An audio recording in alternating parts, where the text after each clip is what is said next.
Myriam. Et si on plongeait ensemble au cœur d'histoires exceptionnelles, avec des personnages inoubliables qui te réserveront plein de surprises. Tu es prêt?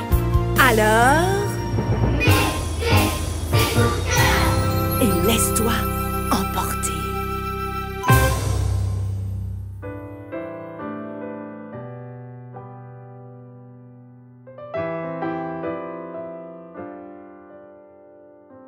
T'es bien installé? Mets-toi sur ton canapé, confortablement allongé ou affalé. T'es grave bien, ouais? Éventuellement un chocolat chaud ou bien un petit coca? Maintenant, imagine qu'on te transporte dans la jungle, plein de boue, au milieu de gens que tu ne comprends pas et qui ne vivent pas du tout comme toi. Toujours aussi grave bien? Hein? Bon, je crois que cette histoire va t'intéresser. C'est de la folie. Mon mari est tombé sur la tête. J'ai peur, rien qu'en y pensant. Aller vivre au milieu d'une tribu. Pense Aurélie. André et Aurélie forment un couple heureux, avec 3 loulous en bas âge. Lui est informaticien et elle, professeur des écoles. Maîtresse, quoi. Seulement un jour, leur vie va basculer vers une aventure qu'ils n'auraient jamais imaginée. Un défi qu'ils ne pouvaient relever tout seuls. Un soir, André rentre d'une réunion tout excité. Il a entendu témoigner un missionnaire qui parle de Jésus à des personnes qui vivent avec presque rien au milieu de la jungle. Cet homme, ce missionnaire, rayonne de joie dans sa mission, celle de donner aux gens d'un village une espérance au travers du message de Jésus. Le village voisin voit le changement dans les populations et attend lui aussi d'avoir un missionnaire qui vient leur expliquer. Mais il n'y en a pas. Il y a besoin d'autres personnes, d'autres familles qui se lèvent pour répondre à cette mission. Pourquoi pas moi? Pourquoi pas nous? S'il y a un besoin, une soif d'entendre les paroles de la Bible qui sauvent, je veux pouvoir y répondre.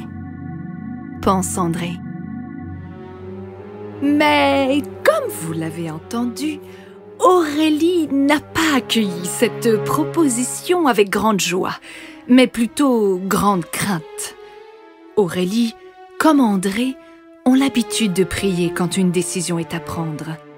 Ils savent que Dieu a des plans d'amour pour chacun et que parfois, il peut nous mener sur des chemins surprenants. Mais la peur reste forte dans le cœur d'Aurélie.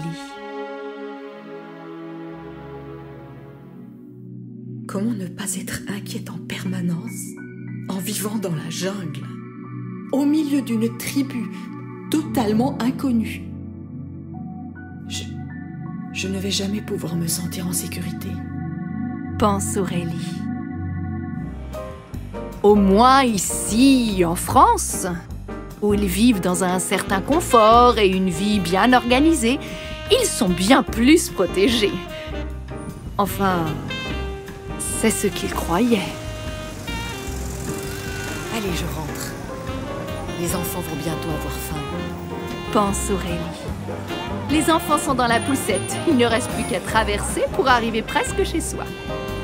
Le bonhomme est vert, c'est bon. À la petite troupe de traversée.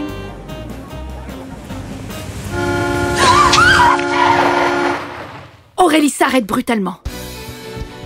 Au croisement où elle se trouve avec sa poussette et ses 3 enfants, une voiture a grillé le feu rouge. Cachée par le bus, Aurélie ne l'a pas vu venir et continuait de traverser. Le chauffeur du bus, voyant le drame arriver avec cette voiture qui allait percuter cette famille, se met à klaxonner pour les avertir. Aurélie s'arrête brutalement. La voiture passe tout près d'eux, mais ne les touche pas car ils se sont arrêtés. Waouh! Toute tremblante, Aurélie arrive chez elle. Elle comprend, dans son cœur, que la protection sur la vie de sa famille ne dépend pas de l'endroit où elle se trouve, mais de leur Dieu qui les aime et les gardera partout où ils iront. La Bible le dit dans Ésaïe 41:10. « N'aie pas peur, je suis avec toi. Ne regarde pas autour de toi avec inquiétude. Oui, ton Dieu, c'est moi. Je te rends fort, je viens à ton secours. Et je te protège avec ma main puissante et victorieuse. » Ce jour-là, Aurélie est prête à partir en mission avec son mari et ses enfants.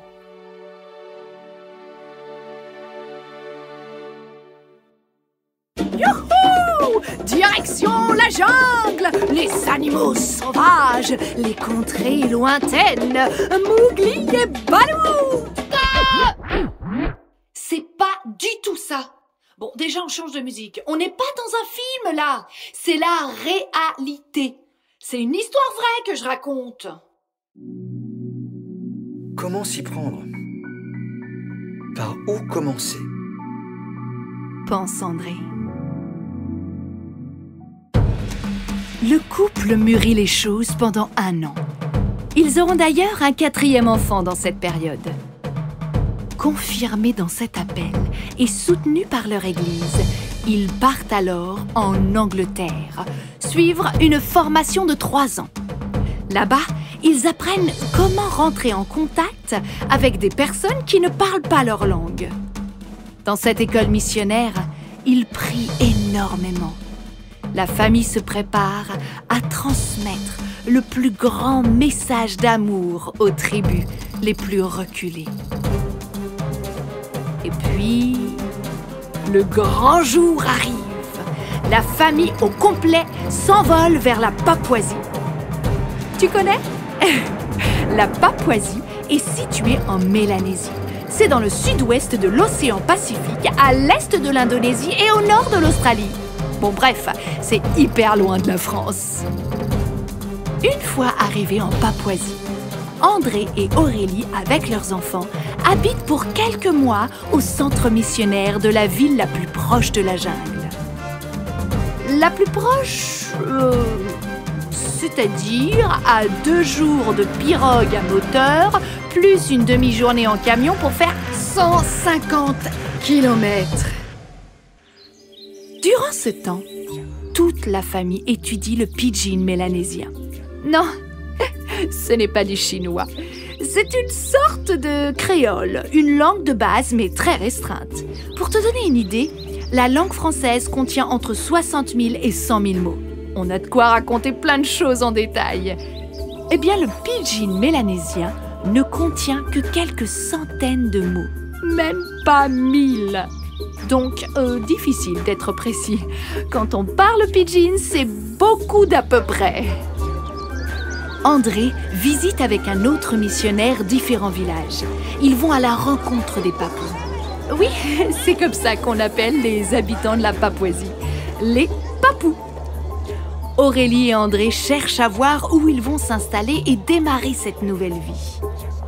Ils découvrent une tribu vers laquelle ils vont aller, les Iskis.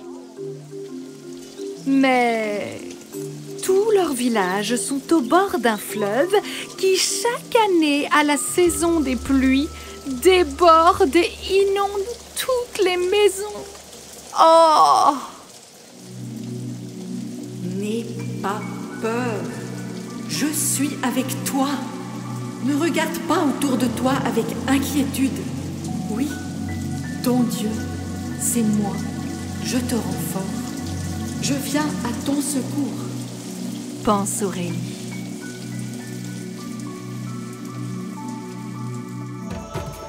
Quelle ne fut pas leur surprise en trouvant bien loin de la ville un village sur une petite crête. Oguru est peuplé par cette tribu qu'on appelle les Iski.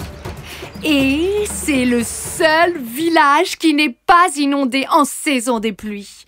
Oh, merci Jésus. C'est ici que la famille viendra vivre. Tout est à faire. Enfin, pas tout à fait. Il faut savoir que les Papous ont leur propre culture, dans laquelle chacun vit dans son clan toute sa vie. Quelques années auparavant, un autre village avait reçu la visite de missionnaires. Touchées par leur message, 3 familles ont voulu partager ce qu'elles avaient reçu. Elles se sont alors mises à prier pour que d'autres missionnaires viennent dans la jungle. Convaincues que Dieu allait répondre, elles décidèrent de chercher un endroit où ces missionnaires pourraient supporter les conditions de vie difficiles de la jungle. Elles avaient aussi commencé à parler de Jésus autour d'elles. Mais elles avaient besoin d'aide, car le message ne leur avait pas été transmis dans leur langue. Elles invitaient les Papous à venir s'installer au village d'Oguru, dans l'attente de missionnaires. Ainsi, quittant leur tribu, plusieurs vinrent s'installer sur cette crête. Petit à petit, le village d'Oguru grossit jusqu'à environ 300 Papous. Waouh! En fait, Dieu montrait à André et Aurélie qu'il avait préparé leur place en Papouasie. Bon, bien sûr, ce n'était que le début. Cela ne faisait que commencer.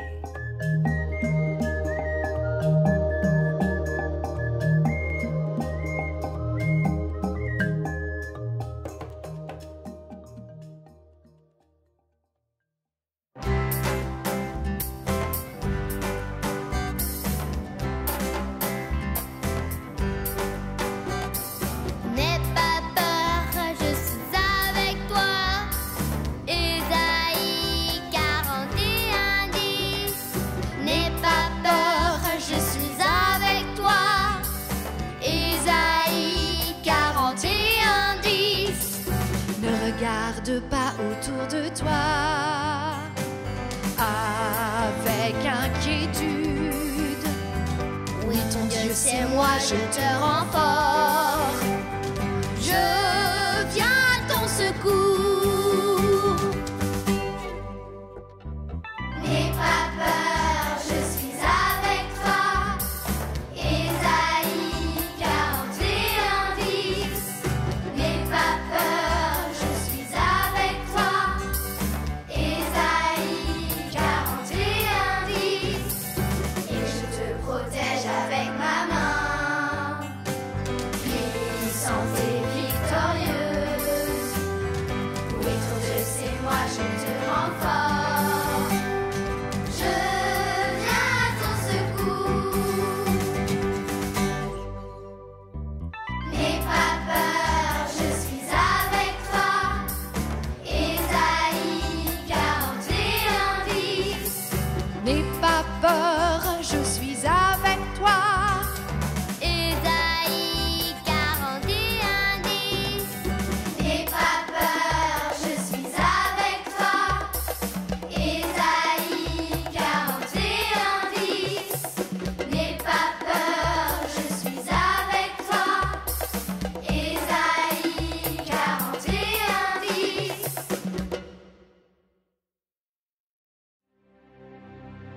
Au pays des Papous était raconté par Myriam de Beaurepaire avec une chanson arrangée par Jonathan Moret.